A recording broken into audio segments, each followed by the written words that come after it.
Crescent City Steakhouse, a true neighborhood restaurant operated by the Vojkovic family since 1934, is the oldest steakhouse in the city of New Orleans. Serving only hand-cut, prime-aged, corn-fed beef for over 80 years, Crescent City Steakhouse has become a dining destination for both die-hard locals and adventurous travelers who seek traditional, timeless New Orleans cuisine. Crescent City Steakhouse, 1001 North Broad, on the corner of St. Philip, in the heart of New Orleans. So here's the bottom line.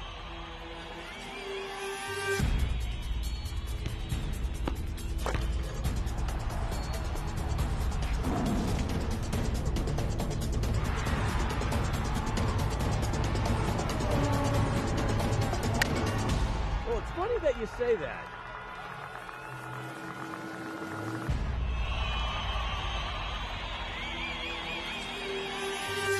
Let me tell you. Good evening and welcome to Primetime Sports. I'm your host, Scott Alexander, and for the first time in the 2 years since I've been doing this show, this is the biggest heartbreak follow of a weekend we've had yet, because in the biggest game the Saints have had in many years, since 2013 at least, they dropped a heartbreaker, 29-24. You know the game. The Saints were down 17-0 in this game. They were left for dead, but the comeback was remarkable. Drew Brees was an absolute surgeon, getting the team back to a 21-20 lead, and again 24-23, but then it was the play. The Minnesota Miracle, Stephon Diggs and Marcus Williams both became household names with just one catch and run. Congrats to the Vikings, but Drew Brees, he was fantastic. He'll be back. Hey, and the future is so bright. Marshawn Lattimore, Alvin Kamara will most likely be Rookies of the Year for the first time since 1967 that both those guys will be on the same team. As far as the Vikings, congrats to them. They're in the NFC Championship game next week. It's Vikings and Eagles, and that reason is because the Eagles beat the Dirty Birds, the Falcons. They lost on Saturday night 15-10. That Eagles D was tremendous. Matt Ryan was running for his life most of the game, and Julio Jones missed probably one of the biggest catches of his career in the end zone. The ball went right through his hands. Unfortunate for them. Good for everybody else, the people that don't like the Falcons. Sorry. In the AFC, the Patriots, they do what they always do. They maul people.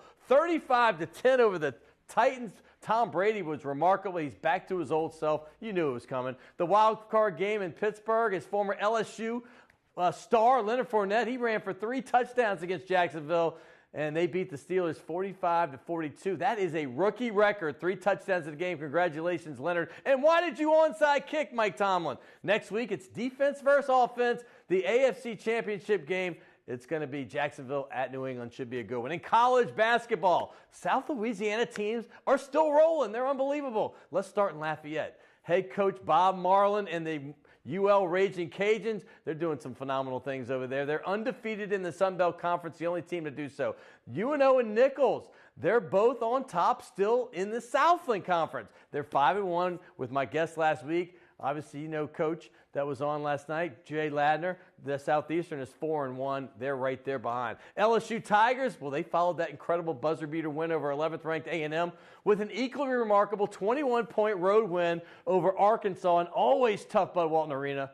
And although Will Wade lost a heartbreaker to Bama last weekend, they look to rebound big against the Georgia Bulldogs tonight. In the NBA, the Pels are on a modest 2-game win streak as they beat the Knicks 123-118 Sunday in Madison Square Garden in a game that 99.99999% of you didn't get to see, because I'm sure you're watching the Saints. But AD was remarkable. 48 points, 17 rebounds, 4 steals, 3 block shots. And by the way, they play in the other Garden tonight, Boston. That's going to be a tough one, but the schedule should lighten up, and they should, they could go on a nice little run. Hey, last night the Warriors swept Cleveland in Cleveland, and the 2 best players had 32 points each. And in baseball news, 5-time All-Star Andrew McCutchen was traded to the Giants for some nice prospects. Hey, we got a great show for you today. It's going to be phenomenal. Stay tuned. We're going to talk all about Saints-Vikings. That's coming up. We're going to even get into some Mardi Gras stuff. And hey, remember that extra point? We'll tell you why that kneel down was very important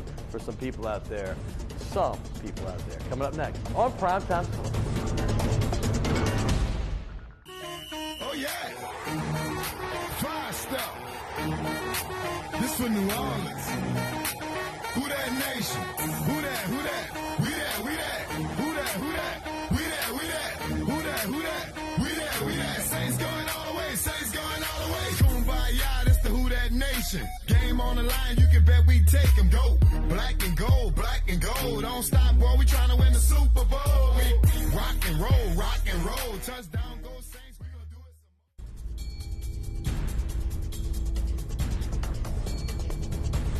some more. Welcome back to Primetime Sports. That is probably the last time you're going to hear that anthem. We played it last week. I did a shortened version this week.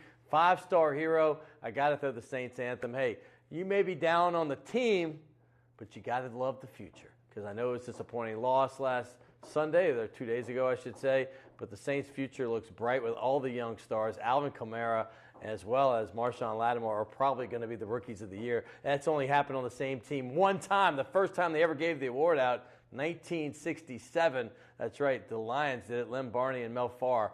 That's a long time ago. But, hey, the Saints' future is bright. Deuce McAllister was going to come talk. He could not make it. He's going to come on a future show. But I've got the Rusty Staub of Primetime Sports. I have the best pinch hitter in the game. You know Rusty Staub, the only player in Major League history that has 500-plus hits on 4 different teams. And he's right here from New Orleans, Jesuit High School, the pride of the Blue Jays. Well, my pride of the Blue Jays, my pinch hitter, his name is Lyons Yellin, formerly of WWL. He is an insider in all sports. But for today's purpose, he's an NFL insider. I've been compared to a lot of things, never Rusty Staub Rusty before. Staub. That's a first. I've been throwing a lot of comparisons your way. You never said I was never compared to Terry Garr and who's the guy, Joan Rivers? No. Because I said you're a sidekick, and now I gave you Rusty Staub. Well, thank you. I appreciate that. How you been, my friend? Nice to be here again. You know, just been doing a little reading, writing, growing out my hair a little bit. Look you know, at your looking hair. at a new look. So when Lyons first started appearing on this show, which is 2 years ago, you were on the very first episode, which is now coming up on 2 years. Can you believe it? Unbelievable. You were Congratulations. bald. Thank you very much.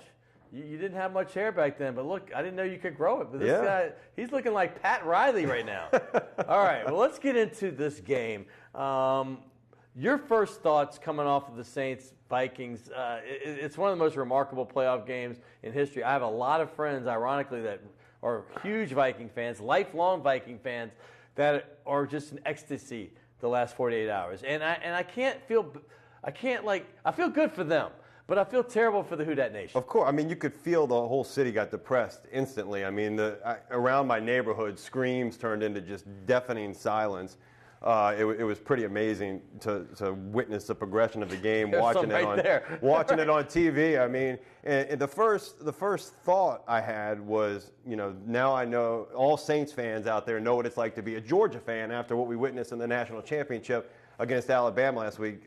It's very same situation except for in Minnesota, except thing. It wasn't for the national championship. Well, no, except for one other big thing is that the team that came back, which never had the lead in the entire game, got it on a stunning play at the end of the game. That's the similarity. However, one team came back and got the lead, and then the team that had led the whole game, the Vikings, came back and snatched victory back from the jaws of defeat. It was such a gut punch for the Saints. And, I mean, it was an absolutely devastating way to lose. And I posit this to you that, you know, Marcus Williams made a great play earlier in the game on the interception. Oh, my gosh. And has had a tremendous rookie season, part of a tremendous rookie class. But that was one of the worst defensive plays in NFL history. No doubt. You think back to Jim Marshall, which was in October 25th of 1965. So that's a long time between bad plays. Well, I think there's been a few in between. I mean, there have been a few in between, but it's just funny. Both of them happened in Minnesota, and to watch him in some of the aftermath, you got to credit him. He's been very gracious. His response to it was very mature, and you got to credit him for that, and you got to like his future. But his future is so bright. I got to tell you, this Who Dat Nation, this guy, I'll be shocked, honestly. He's such a ball hog. Other than Sammy Knight, the Saints have not had a safety ball hog. Tommy Myers back in the day. Sammy Knight in a little more recent, in 15, 20 years. But this guy is going to be one of the best safeties that we've ever had. I believe he'll be in the Pro Bowl in 2 years. So it was when I kept telling people that were down on him, I said, bad play, great year, particularly for a rookie. And you know what will define his career now moving forward is how he moves on from this. And how he plays going forward. I mean, this is the type of play that could wreck the career of somebody that's not equipped to deal with this type of pressure, this type of spotlight. So far, he seems to have handled it well. Now we'll have to see how he comes back from it. Great picture right there. That was online last night. That's okay, Marcus. We love our Saints. Maybe that should say we love you as well. But Marcus is getting a lot of love. There are a few boneheads out there that Sure. throw stupid stuff out. You're going to get that in every city. But for the most part, the response of the Who Dat Nation has been truly remarkably positive. And look, my criticism of the play he made Right. is not a criticism doubt. of him as a player. Right. He made a bad play. It happens all the time. Drew Brees has made bad plays in the past that have cost the Saints football games. But he's able to bounce back from them and learn from them. And it's like Nick Saban said leading up to the national championship game, it's how you learn from failure. And it's how Marcus Williams will learn from failure that defines him moving forward. Speaking of Drew Brees, before I get into maybe what he might do in the future, and we all know he's going to be here, but the fact is this guy's a surgeon, all right? And he had a bad first half. I mean, he was missing receivers. He underthrew that interception when the linebacker got the nice pick for the Vikings. But the way he came back and carved up that vaunted Viking defense. Best in the league. I'm going to tell you this. They have 7 guys on that defense that I can make an argument that, hey, this guy might be the best at his position on defense. And there's 2 of them you're not going to out-argue me. 22, and 29. The safety Harrison Smith, Xavier and the Rhodes. cornerback Xavier Rhodes. Yeah. Those are the best at their positions, in my opinion. Kendricks at linebacker. At Kendricks I mean, and they're Barr, guys. and then Everson Griffin. That whole defensive line is stout. Even Daniil Hunter's tough. They're good. But Linval Joseph, they're very good. But my point is, Brees really did an incredible job of halftime adjustments. No, they really did. And I thought the game plan coming out was a bit timid, and I thought they were afraid of making mistakes. And you even heard Troy Aikman and Joe Buck talk about in a meeting they had with Sean Payton on the broadcast that, their plan was to, try to take a few shots, but to be patient. And I thought that was not the way to play against this defense. And you saw them completely reverse course in the second half. They weren't timid anymore. They were taking their shots downfield. The running game kind of became secondary to what they were trying to do. And they put the game in Drew Brees' hands, and you saw what happened. Well, from the last 3.5 regular season games to this playoff game, the Vikings, until the second half, had not given up a TD. Their defense hasn't. That was 31 possessions, straight possessions, and then they got 2 in a row. And then all of a sudden, and then they got the third one later in the game. But the fact is this is a good defense. This has got to give Saints fans some, not just hope, but going into next season, they have some major weapons on this team. Not only that, I mean, this team is set. They have cap space. It's assumed Drew Brees will come back. They structured his contract to void after this year, so they're already paying him. It's $18 million already on the book. So, right. But they have about $22 million in cap space going into this year. That's 48 guys under to contract. like the old days, right? No, meaning 5 years ago. Absolutely. So much of that dead money has come off. You have to have confidence in the front office right now because of the way they've drafted over the last 2 years. I mean, it's not just Alvin Kamara and Marshawn Lattimore, Ryan Ramczyk, Marcus Williams. I mean, you talk about Hendrickson. You go back to Rankins the year before, the way he's turned out. I mean, guy after guy has seemed to pan out. You got Alex Anzalone coming back from injury and played well. And the free agent Klein coming back, and right. maybe even Delvin Breaux. That's going to be an interesting situation because I think you can get him on the cheap. But those guys are under contract as well. I mean, you got Kenny Vaccaro, Sinio Kelemete. Drew Brees are Breaux's really not under contract, but yeah, the rest of those guys are. But the fact is that the defense, for the first time, honestly, yes. Even though 13 was a good defensive year, you didn't feel as good about the future of that defense, even though they finished 4th in the league and this defense finished further back. But you feel good about the future of this defense. Absolutely. And now look, there are a few little holes. They need to continue to build up their secondary. I don't think P.J. Williams is a long-term option at that third cornerback. Really has too much trouble dealing with some of the combo coverages and maybe Breaux, changes. But if Breaux comes back, right. I think you've seen the emergence of Ken Crawley this year. Really one of the pleasant surprises. Alex Okafor, hopefully they can re-sign him. That's the question I have for you because Hendrickson did play really well, but Okafor was playing great. And Okafor's only 26 years old. He'd signed a 1-year prove-it deal. He proved it much like Fairley did the year before. Do you think they'll be able to sign him? I think so. I mean, it seemed to me to be a good fit before he got injured. He to me stood out, and I thought he was a game changer on that defense. No question. He not only took a lot of pressure off Cam Jordan, but he was disruptive himself. So I thought he was a big part of that defense, and Hendrickson played well, and they had some guys come in to fill in for Okafor, but he was a game changer in those first few games when he was in there. All right.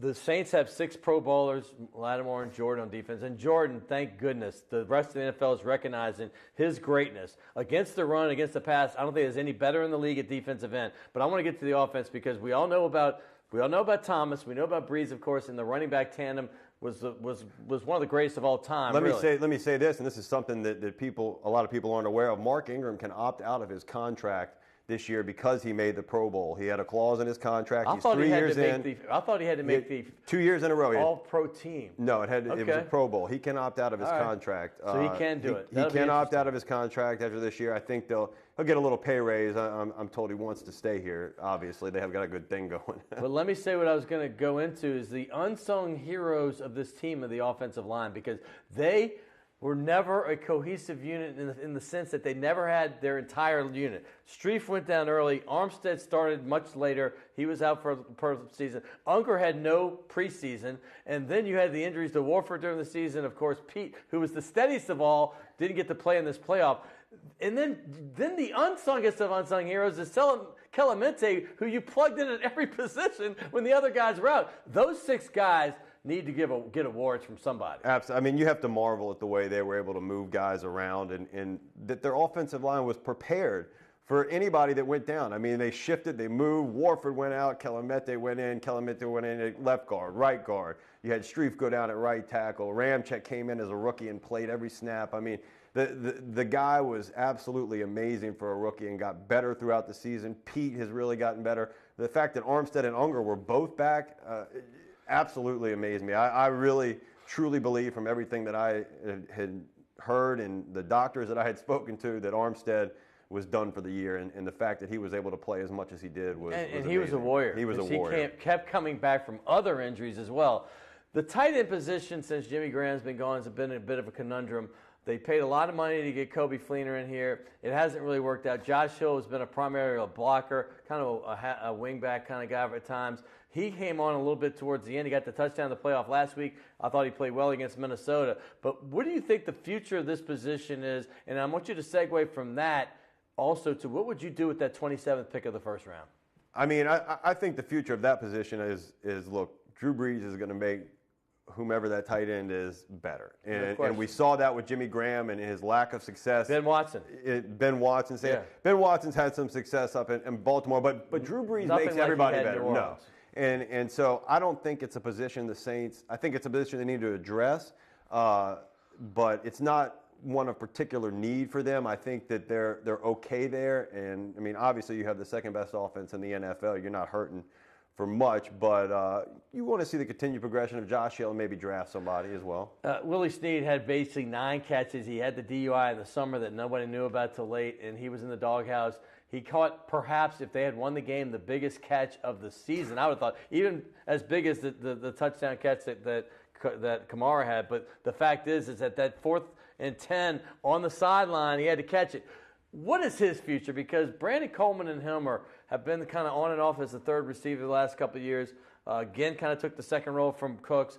But what do you think is going to happen with Willie Snead and Brandon Coleman's situation? I think they continue to battle it out. I mean, I think you missed Coleman in his size and his blocking ability in this Minnesota game. He's really shown that he's improved. His hands are light years better than they were a couple of years ago, and his route running ability. But he fumbles a lot. He does, and that's something that you can work on. But I think the dynamic they have with this wide receiver core right now is very, very good, and I think it's probably something you want to keep intact. Ginn was fantastic this year, and Michael Thomas is just one of the best in the NFL. Thomas is a top 4 receiver in the NFL, absolutely, in my opinion, and he came on big at the end of the year. He wasn't getting a lot of touchdowns early. He was always getting the catches, but Thomas is a marquee. No one can say he's not a top 5 at least. I might even argue top 3, but he's that good. Drew Brees, I think we all know he's coming back, but what are your thoughts there? You know, I think they'll do like they did last year. I think they'll structure his contract very similarly. They'll spread it out over a few years, with most of it being in signing bonus, and they'll pay later once he maybe retires or is no longer with the team. But I'd say probably at least another 3-year deal for him, 3 or 4 year deal with the money spread out. That's a sad Brees right there. That last picture, I felt bad for him, and that picture with his helmet half on when he looks the other way, just sad. I felt bad. And there was another one that kind of his profile, and he just walked out. He couldn't believe it like the rest of us. Can you imagine? I mean, with the way Saints fans reacted, everybody that watched that game, I mean, it felt like a gut punch and for the players. I mean, I can't even imagine. This is that shot. He just looked so sad there. I feel so bad for him. I'd be walking. This man did everything he possibly could to win the game. I got to ask you in closing one thing. You always say it like it is, whether I want to hear it or not. I'm more half glass full optimistic. You're more of a realist. Be real with me. Going into next season, what are your thoughts, honestly? I mean, I like where the Saints are. I mean, they've completely remade this team. There's a much better. There seems to be a much better attitude amongst the players. They're getting a lot of production from their younger players, and the front office seems to have finally gotten their act together. So I think you combine all that, and the future has to look good. But with the NFL, with injuries, things can change on a dime. But as of right now, you got to say that this team is definitely a playoff contender, if not probably one of the best teams in the NFC.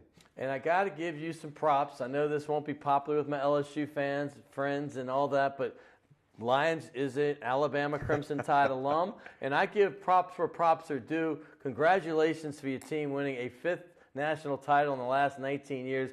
I know y'all claim like 18 national titles. I think the it's 41 like title could be debatable. Maybe 73 is debatable too. You don't lose to Notre Dame in the last game. Well, 5 and 9 years is not, and that's 5 and 9 years. We're gonna talk about. That's pretty good. Remarkable, and I did a lot to help the team. No, win. I know. I changed my shirt at halftime when things weren't going well, so I think superstition is a very real thing. That contributed to the win. But I'm very thankful because I was supposed to have a couple guys coming in. One's a Saint player, I will remain nameless, and a former Saint player, which I did mention. But those guys will be coming on in the future. But Lyons came and saved me, pinch hitting at the very end. Always a pleasure, my friend. Thank you. Even up the ante for you, bro. All right, that's Lyons Yellin. Hey, we're going to have something interesting. I'm going to talk to a guy named Rafael Esparza, who is a bookmaker, a handicapper, if you will, Vegas style. And he's going to explain why that kneel down on the extra point was so important for so many people, like a million reasons why. And also, later in the show, we're going to forget about sports for a while, and we're going to get to what we love so much in this city, and that is coming up, and that's called Mardi Gras. I have one of the first families of Mardi Gras, the people that make the floats. You know the name, it's synonymous, Kern. Well, he's not going to be on. One of his sons, Brian Kern, who runs Crew of Boo, used to run Mardi Gras World, and is a big part of that Mardi Gras family known as the Kerns with Barry and Blaney. And, of course, Blaine, the father, and his name is Brian Kern. He's going to come later on the show. All that's coming up next on Primetime Sports.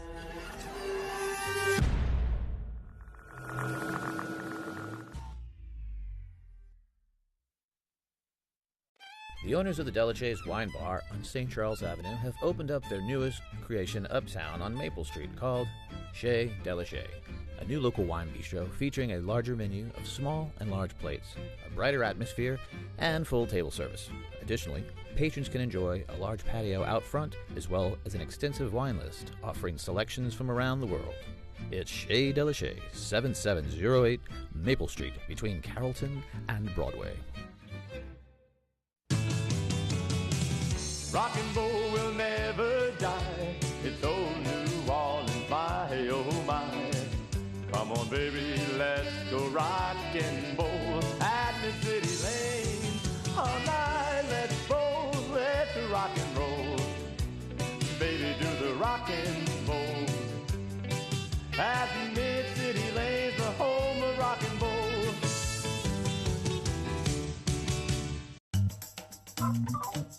Fall in love with autumn with PJ's new seasonal lattes. Our pumpkin latte brings you all the flavors of a pumpkin pie with hints of cinnamon and nutmeg, like your favorite holiday dessert in a cup. And our s'mores latte with flavors of toasted marshmallows, warm milk chocolate, and graham cracker cinnamon is sure to bring back campfire memories. The PJ's Fall Seasonal Lattes, available at your local PJ's only for a limited time.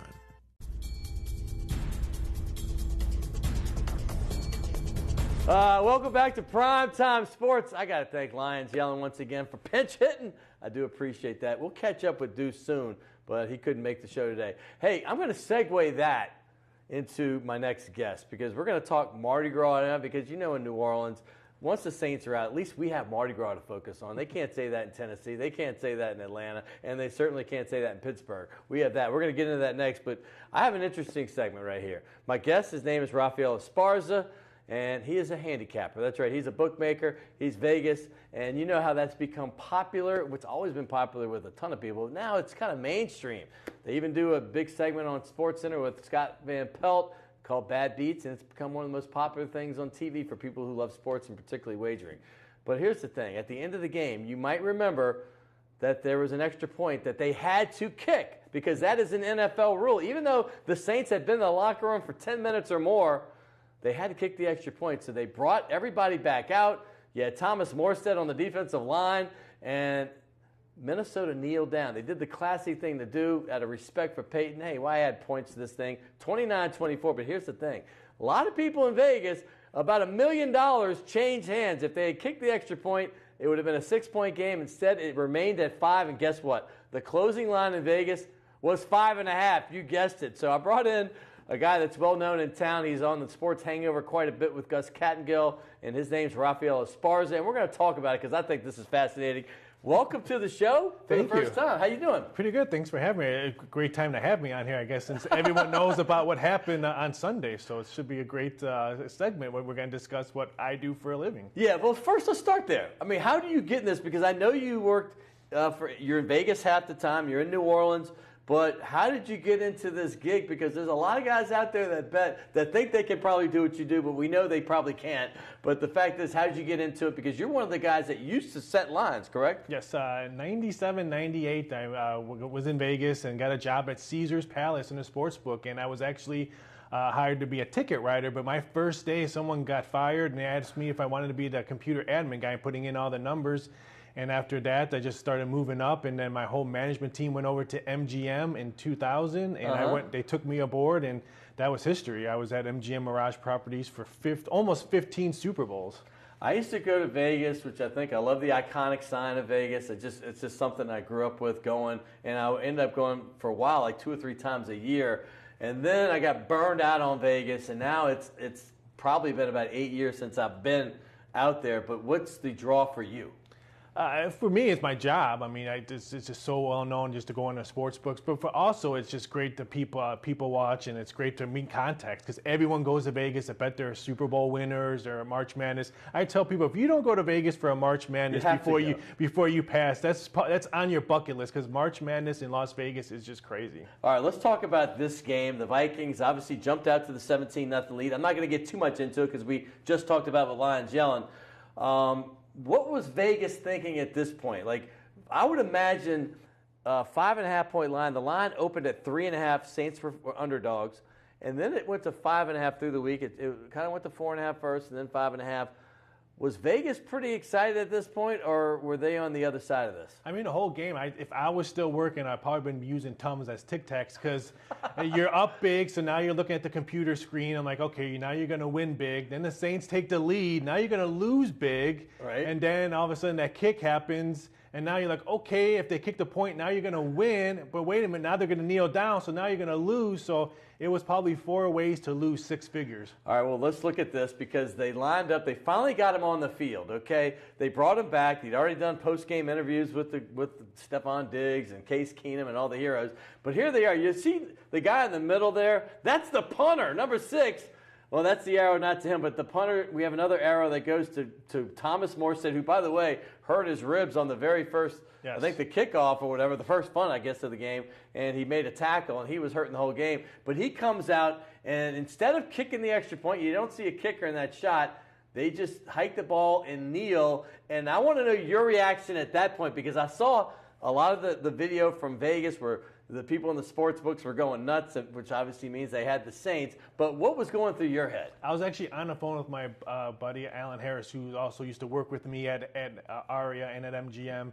And he's like, they're going to kneel. I'm like, there's no way they're going to kneel. And all of a sudden, we're looking at the computer screen and the screen, and we're like, there's no kicker on the field. They're going to kneel. And then I'm like, then I just started making phone calls and emails saying, what was the swing? What was the swing of all my contacts in Vegas and in offshore? and every response was, I can't believe they kneeled, because we went from winning to losing to winning to losing again. In a matter of about 25 minutes, it was a 6-figure swing 4 ways. For you guys, and when you add up all the books, sports books, the casinos, etc., offshore, I mean, it's got to be into the millions. Oh, yeah. I mean, so that's a big. What I remember about 15 years ago, Chris Duhon had that shot against UConn in the Final Four, where I think they were a 5-point underdog, and he shoots it from half court, a meaningless shot. It goes in, and Duke only loses by 2, maybe 1. The fact is that it went from UConn covering the spread to Duke doing it on a meaningless shot. We see it on bad beats all the time. But that was a big moment. This is as big a moment as you get. Divisional playoffs. It's the Sunday evening game. Everybody's watching. So this is as big as it gets on a swing, correct? Yeah, I mean, if this was a Saturday night game, it would still have plug, but then you have 2 games for Sunday. Well, who knows what happened for Sunday? But it's the Sunday night game. There's no more football after this, except UFC was on Fox Sports 1 after the football game.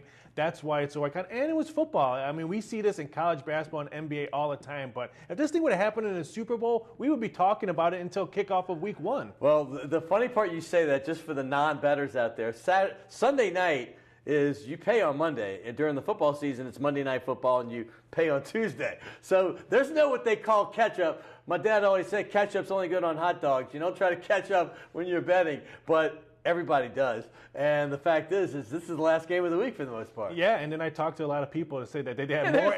How about the hot dog right there? Hey, I put odds on hot dog eating contests, so we'll put the action on that. But let's catch up on those hot dogs. Yeah. I would say the one thing that UFC said, they got a lot more action on UFC Fight Night in St. Louis Sunday night, because I think people were probably playing catch-up, or maybe the ones that lost, like, oh, I need something to get my money back, and I'm sure UFC probably benefited the most for that. How did the Saints do with the bookmakers all season? I'm just curious, because you've been around, you live in New Orleans half the time. I mean, were they a darling for the bettor or for the bookmaker? No, because we thought their defense was not going to be this good. I mean, Who would have thought their draft would have been this good? I mean, so we put them up between 8 to 8.5 total season wins. So I tell people, yeah, you guys lost, but for me, you guys are almost playing on house money. You got to play the Packers with no Aaron Rodgers. You played the Panthers twice with injuries on this side. So, I mean, I know you played for your schedule and your schedule in front of you, but I think for New Orleans, for me, they had a free roll all the way through the playoffs. Well, that's the term I used on Facebook and Twitter. It's like, enjoy what we have. The Saints are one of the last 5 teams standing once Pittsburgh lost. And who would have thought that at the beginning of the season? I use that exact term. We're playing with house money. And of course, it's extremely disappointing to lose the game. It is. But the fact is that the future is bright in New Orleans. What do you think about next year's, what your expectations are for this team? I mean, Drew Brees will be back. I think we both can agree with that. But he's getting old. I mean, he's another year older, and I love their draft. I like where their defense is going. But for me, what just shows right in my face is they play in probably the toughest division right now. Tampa Bay is going to be much improved. I think the Panthers aren't going away. I think the Falcons are still going to be improved. For me, that's that defense. And then the NFC is going to be improved. You're going to have Aaron Rodgers back in Green Bay playing, hopefully, if he doesn't get hurt. Ezekiel Elliott probably won't be missing games in Dallas, so I think the NFC in overall is probably in better shape than the AFC. No, AFC top heavy, NFC a lot of balance. So what do you think it's going to go down to, like 9.5, or is it going to be up to 10 on the over and under for wins in the season? What's your thought? If I had to put the number up now, we had 8 and we lost, and I would say probably 8.5 to 9. So wow, you think 8.5? Yeah. So if it's 8.5, I mean, Saints only have to go 9-7 to win. Hey, keep that in mind. But Vegas knows what they're doing. There's no suckers in Vegas. It's us the ones. They paid my contract for all those years. Explain what handicapper means to people, because I'm curious. I obviously I've been around it, I know, but for the lay person that doesn't know anything about gambling, when you say I'm a handicapper, what does that mean? For me, it was easy transforming to a handicapper because I was behind the counter, making the numbers for MGM and still doing it now offshore. So for You're with Doc Sports now. Yeah, I'm at Doc Sports Services now. So for me, I tell people what I think what the lean is going to be on that day or in that game or that week for football. So I try to use all my resources, Vegas, offshore, all the contacts I have in media to let those bettors know, or even the readers. I do a lot of articles on the site and let the readers know, hey, this is what's happening on all the events that we cover, UFC, the crazy entertainment props we have out there, plus all the major sports. Well, do you do this year-round? Do you do it during basketball, during baseball? Do you do it football? So you're a 12-month-a-year guy. Well, tell people how if they want to do this. And I'm not sitting here because I don't know what he does. I know you're entertaining to listen to, and I listen to you on the Sports Hangover. I enjoy it. But if people wanted to do this, how would they get in? Yeah, just go into docsports.com and just click on my lovely face on the website, and it will have all my stuff on that cover. That's a great shot right there, by the way. Yeah, that's the iconic Michael Jordan poster back yes, in the Yes, it is. Not that many not the era the people now don't see that picture and understand that, but I did that one and a Bo Jackson one, but no one wants to see me with my shirt off. The Bo Jackson got all the things like the helmet, yeah, and it's got the but I still had to do with my shirt off, and it wasn't pretty. He's got the roller skates on. Yeah, so Bo Jackson.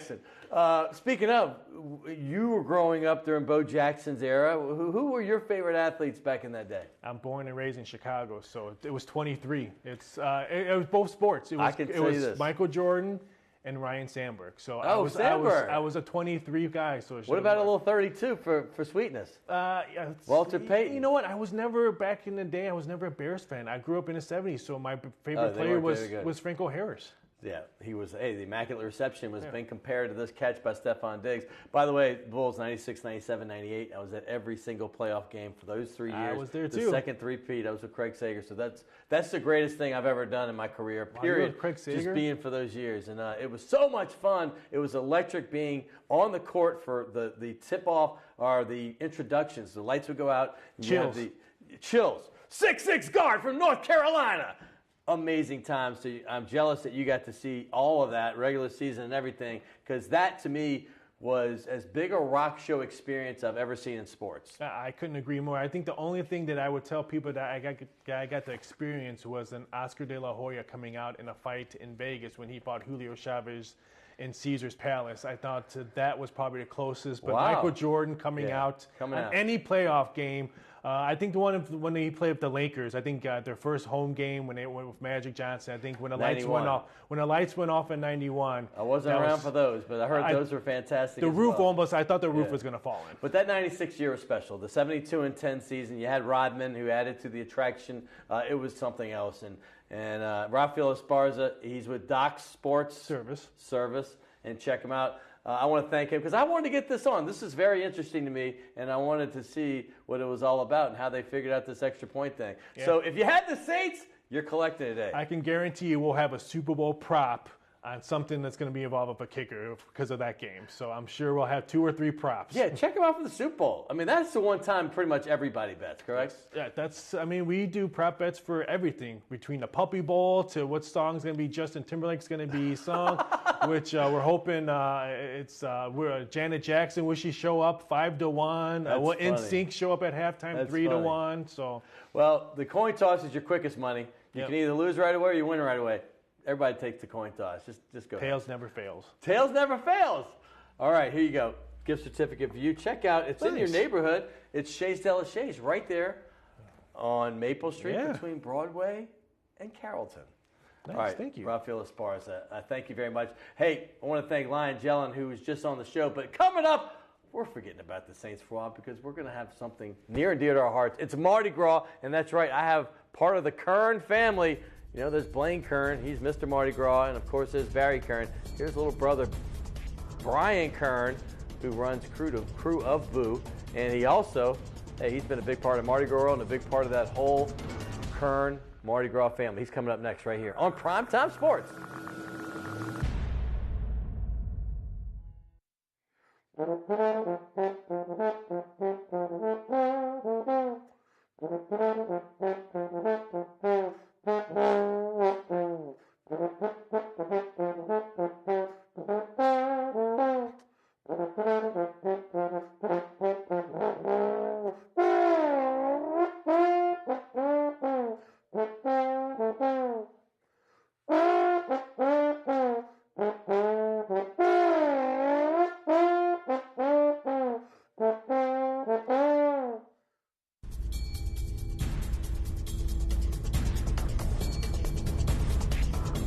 Welcome back to Primetime Sports. That's my man Big Sam from Big Sam's Funky Nation.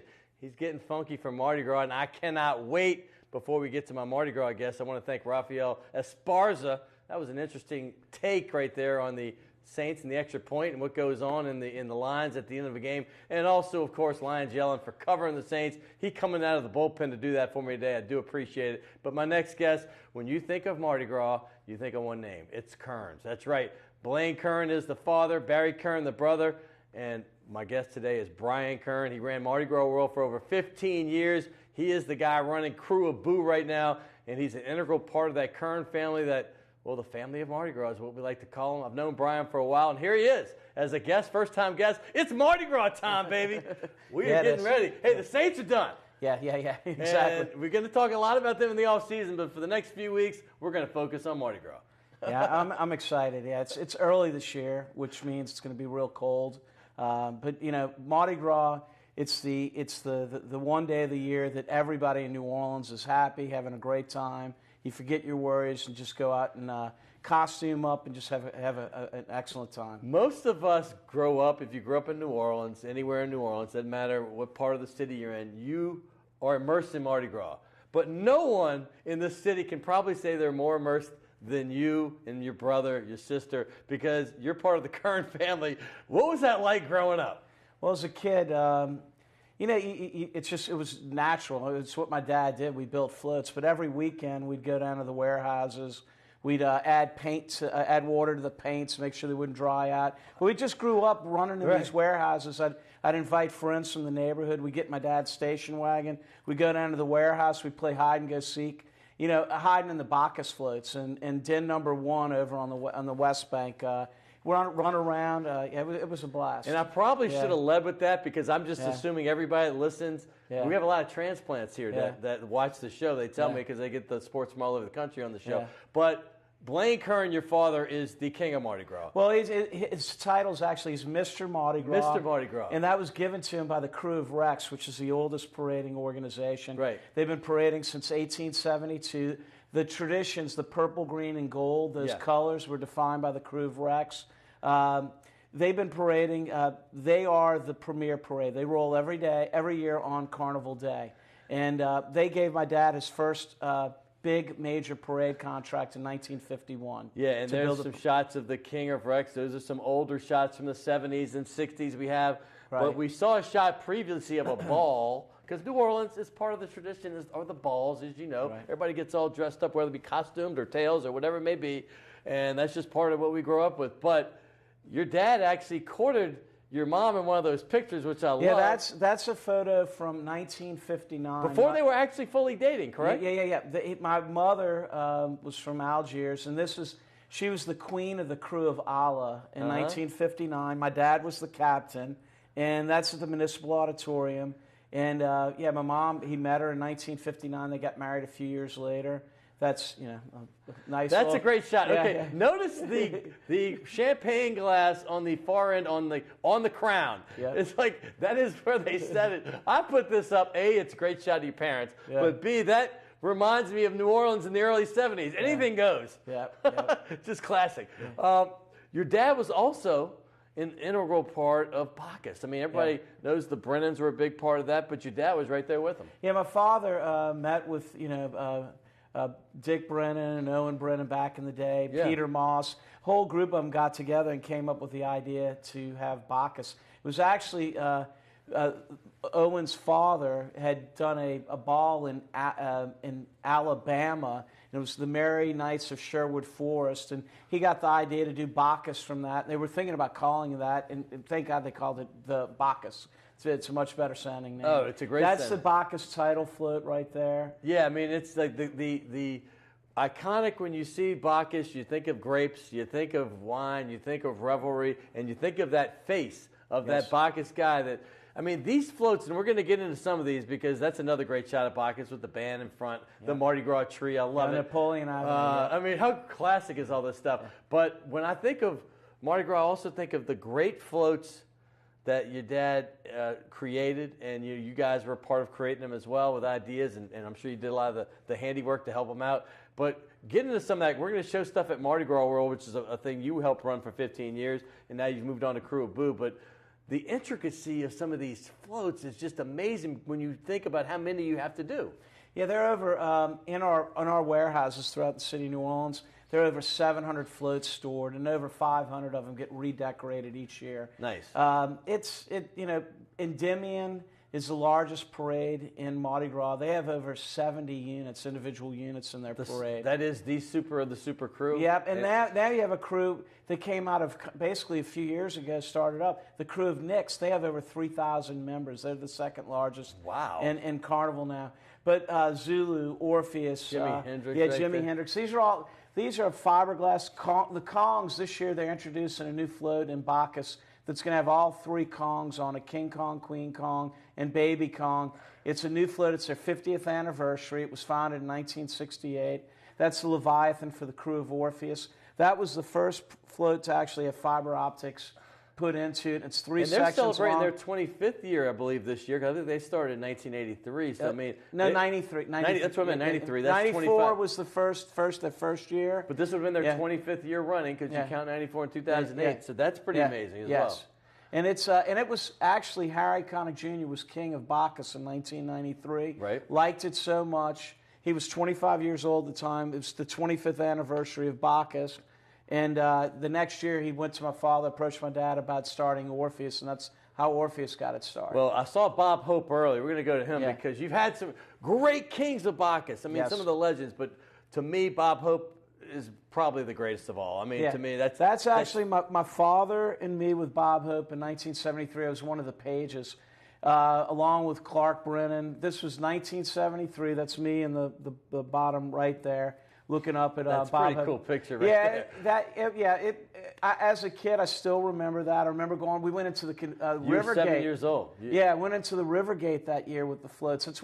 That's where the first Bacchus and Endymion balls took place, which is now the current Harris Casino location. Right. And it was a blast. Edwin Edwards and Bob Hope. Fast Eddie. I wonder what that conversation was like. But even more recently, in the last, say, 10 years, I know 8 years ago, Drew Brees. Yeah. I'm not sure, was he the king or was he kind of a captain or some sort? No, he was the king that year. He was the king. Yeah, 2 days after they won the Super Bowl? Yeah. And then we did the big parade on Tuesday after the Super Bowl. We had the big Saints parade. There were more people in the streets of New Orleans concentrated for that parade than any parade in the history of I flew down specifically for it. I mean, it was from crazy. Super Bowl to come here, I was in Atlanta at the time and I came back. But then even more recently, you had Tony Soprano, obviously it's James Gandolfini, Will Ferrell. I mean, Bacchus seems to attract the most fun and the best of them all. Yeah, they always have had great kings. They've done a wonderful job. Endymion is another crew that has great celebrities. Parade. Yeah, Orpheus always has typically musical people. They're all the crews, the super crews, keep getting bigger and better every year and putting on a better show. When I can wake up for it, which is not every year, but Zulu is my favorite. I love Zulu. I love the tradition. I love the coconuts. I just love what it's all about. Yeah. And y'all are part of them as well. Yeah, Zulu's is always, I mean, it's a big ordeal. It's one of the largest crews in Carnival. And every year, that was a parade I kind of ran. My brother did Rex. But it was just an unbelievable to get up that early in the morning, have it start off. And is that Louis?